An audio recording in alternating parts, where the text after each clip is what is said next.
In today's video, I'm going to teach you how to edit in Grok AI. Quick Tutorial 2026.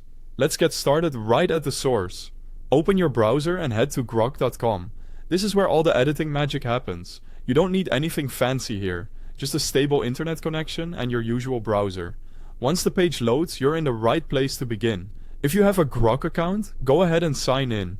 It's optional, but highly recommended because logging in helps save your edits and keeps your progress synced across sessions and devices. If you'd rather explore first, that's totally fine. You can still follow along and try the tools without committing to an account just yet. On the homepage, you'll see the Grok AI Workspace. Think of this as your command center. It's clean, straightforward, and designed to help you move quickly. Take a second to let the interface load fully so all the tools are available and responsive. Next, look for the Images section and click it. This takes you into the area dedicated to image content. Here, you can browse available visuals, choose from recent items, or open something you want to work on. If you already have an image in mind, this is where you'll find it or upload it if prompted. When you click an image, it may initially open as a video-style preview, especially if Grok detects motion or a media wrapper. Don't worry, just click directly on the image to switch it into still image mode. Once you see the static frame clearly, you're exactly where you need to be. From here, choose Edit Image.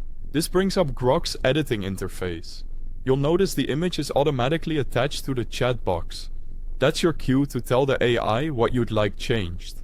The clearer your direction, the better the results. For example, you might say, brighten the background, remove the small logo in the bottom right, sharpen the subject, or increase contrast slightly. If there's something you don't want altered, say so explicitly, like keep skin tones natural or don't crop the edges. After Grok returns a result, review it closely. If it's not quite right, refine your prompt. Mention specific areas, top left, center, or along the edges, and describe the desired outcome, such as softer shadows or warmer color temperature. You can iterate as many times as you need, and because it's the same chat thread, Grok remembers your context and preferences. And that's the streamlined editing flow in Grok AI. Open the site, sign in if you want to save, navigate to images, open your visual, switch to still mode if needed, select edit image, and guide the AI with clear, specific instructions. Try it out and refine your prompts until you're happy with the result.